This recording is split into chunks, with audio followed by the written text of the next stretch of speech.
So yun po guys, and magandang araw po sa lahat. So another topic po yung pag-uusapan po natin sa video po na ito. Ito po ay topic mula po sa naging live ni Krishna, May 26 I believe, sa kanyang YouTube channel. Kung saan nga po sinagot nga po niya doon ang mga comment nga po ng mga bashers na nagsasabi nga po na ang reason daw po kung bakit humina yung views ni Krishna dahil nga daw po hindi daw po siya nagpapasalamat sa mga taong tumulong nga po sa kanya.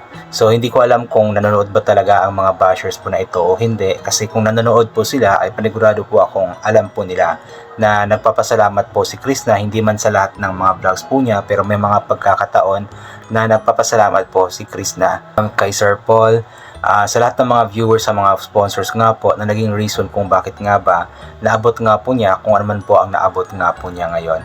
So paano nga ba nasasabi ng mga bashers na hindi nga po nagpapasalamat si Krishna kung hindi naman po sila nanonood, di ba? Kasi inulit ko nga po, kung nanonood po sila, dapat alam po nila na nagpapasalamat po si Krishna.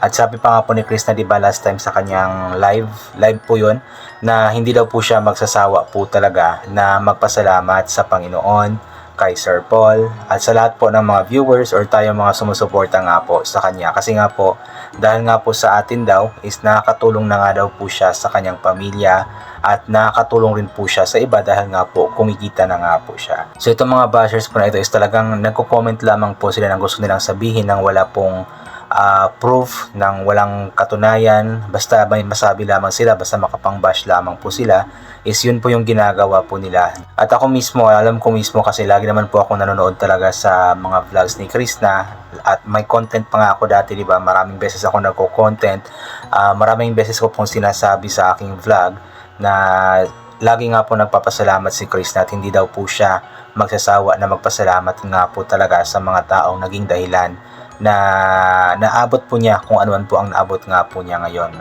Inuulit ko nga po, unang-una na po dyan ang Panginoon, kasi siya nga po talaga ang may plano sa lahat ng mga bagay na nangyayari nga po sa buhay ni Krishna.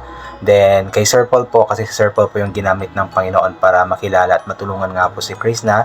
At dahil nga po kay Sir Paul is nakilala nga po si Krishna sa social media at unti-unti na nga pong nagbabago ang buhay ngayon, unti-unti na nga pong kumikita. At nagpapasalamat din po si Krishna sa lahat ng mga viewers, mga supporters, mga sponsors din po. Kasi nga po, ang isang YouTuber or isang content creator is hindi po magbo-boom, hindi magsasucess kung wala pong mga supporters. Kaya malaki po ang pasasalamat ni Krishna at palagi po niya yung sinasabi. Kaya itong mga bashers po na ito, alam kong hindi po talaga sila nanonood kay Krishna, kasi nga po, hindi po nila alam yung mga sinasabi ni Krishna. Kaya tigilan na po ninyo yung pamabash po na iyan, tigilan na po ninyo ang pagkasabi na hindi nagpapasalamat si Krishna kaya bumaba ang views po niya, ganito ganyan. So pagdating po sa mga views po sa mga social media content creators, mga vloggers sa YouTube, sa Facebook, sa TikTok or kung saan-saan pa man, normal lang po talaga yung bumaba po yung views, kasi nga po nasa social media hindi po laging nasa mataas ang views po ng isang vlogger. Hindi na naman si Krishna bumaba ang views, diba? Maging ibang mga vloggers bumaba naman po ang views, maging ibang members ng PB Team bumaba naman po ang views, diba? So hindi ibig sabihin na mataas siya nung nakaraan is palagi na lamang po siyang mataas, kasi nga po may sinusunod po na algorithm itong si YouTube. Kaya sana is tigilan na po ninyo ang pag-comment na mga ganito ganyan, kasi nga po mga walang katotohanan naman. At sobrang grateful nga po ni Krishna. At alam ni Sir Paul kung gaano po ka-grateful si Krishna nga po sa kanya, kasi lagi naman po yung sinasabi ni Krishna, di ba? Siguro ipag-pray na lamang po natin itong mga bashers po na ito na tumigil na din po talaga sila sa kanilang mga sinasabi ng walang mga katuturan. Okay lang sana siguro mang-bash basta mayroong proof, mayroong ganito ganyan.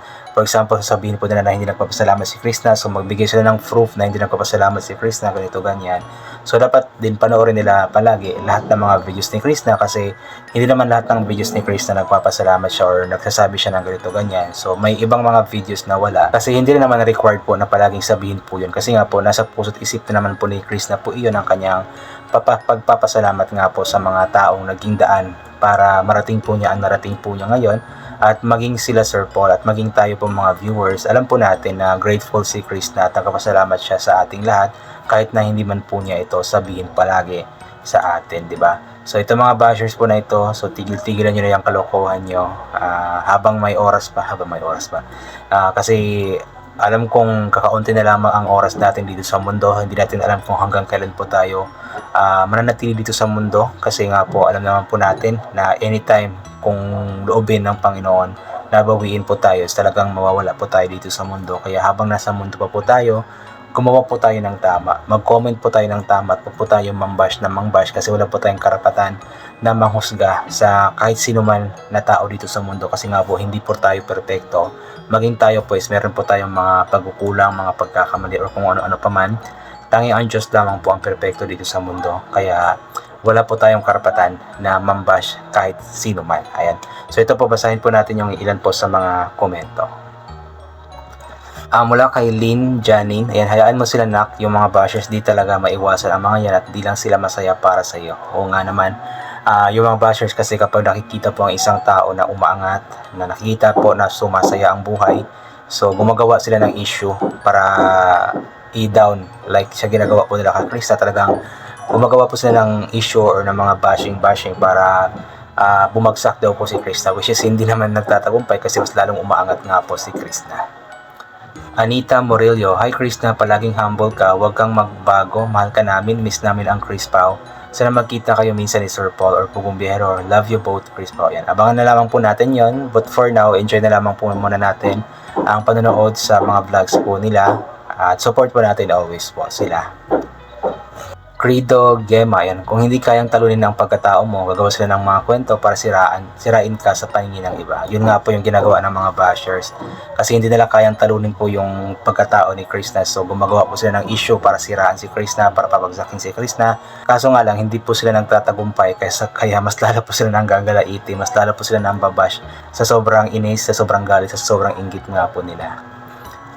Adela Kalikoy, tama yan sa mga content creator, hindi lagi mataas ang views kasi may mga algorithm ang YT, tataas bababa ang views sa mga million mga subscriber, di naman lagi mataas ang views. God bless sa'yo Krishna. Oo naman po, lahat naman po ng mga content creators, kahit sikat pa yan o hindi, million man ang subscribers o hindi, may mga pagkakataon talaga na bumabagsak po yung views, pero babalik din naman po yan basta laging active lang din po ang content creator at andyan pa rin po palagi yung mga supporters. Irene de Bosora, ganyan lagi Krishna, magsalita ka rin, hindi yung mananahimik ka lang lalo na kung wala ka namang ginagawang masama. Always support you Krishna Maria yan. So usually kasi dapat is manahimik, kumbaga hayaan na lamang yung mga bashers, i-ignore na lamang. Pero minsan kailangan din magsalita para ma-explain din po ang sarili, di ba? Sa katao lang din naman po si Krishna, may puso rin po nasasaktan, kaya kailangan din po niya magsalita paminsan-minsan. Felma De Luna, hello, shoutout from Taiwan. Huwag mo na silang pansinin, ipagpatuloy mo lang ang ginagawa mo. Wala silang masabi, kaya kung ano-ano na lang sinasabi, baka ma-stress ka lang. Yun nga po, wala silang maibabato kasi kay Krishna na katotohanan, kaya gumagawa po sila ng kung ano-anong mga kwento para lamang po talaga masiraan si Krishna. Kaya ipag-pray na lamang po natin ang mga bashers po na iyan na tumigil na po silang lahat. Milagros Baluyot, lagi ka lang magpasalamat sa mga blessings mo. Tiyaga ka lang, okay, hayaan mo lang bashers, inggit lang yan yan, okay, be humble always. Pasensya na po, may nagtatrabaho po sa ibaba kasi, kaya may namumukpok po. Ayan, yun nga po sabi ni Milagros Baluyot, hayaan na lamang daw po ang mga bashers. Bel Carino, hello Krishna, ingat ka lagi, pabayaan mo yung mga bashers na yan, inggit lang, stay humble always, don't forget yung ALS mo, importante yan, may ipapadala ako sa iyo, surprise. Tita Bell from USA. Uy, may surprise na naman kay Krishna. Ang dami nagpapadala ng package kay Krishna ba? Ibig sabihin talagang marami po yung nagmamahal talaga kay Krishna, mga taga-ibang bansa, mga OFW. Ayan, thank you so much po sa inyo. Mency Nars, ayan, kasi mabait kang anak at kapatid kaya madami kang biyaya ngayon. Stay humble, always thank those who help you and always pray to God for guidance. The best thing you can do for yourself is to get education. Mag-ALS ka, matalino ka, kaya nga may naitutulong ka sa family mo kasi matalino ka. Di ko alam kung may update na po tungkol sa pag-aaral ni Krishna. Di ko pa napanood yung bagong live po niya. So, di mo na ako magko-comment about sa pag-aaral po niya kasi di ko pa alam. Imelda Maglay, God bless and thy sirs. Huwag kang mag-inis sa mga basher dyan. Ika ang mag-inis sa kanila. Maigit lang sila kasi wala silang baby love kagaya kay Sir Paul. At ikaw ang sinabihan ni Sir Paul na mahal kay sila nagagalit sa iyo. Watching from Kuwait, Isabella Kawayan. Nainggit pala or nagsiselos pala yung mga bashers. Ang ingay. So dito na lamang po muna guys kasi ang ingay na po ng mga namumukok sa ilalim. God bless po and bye for na po.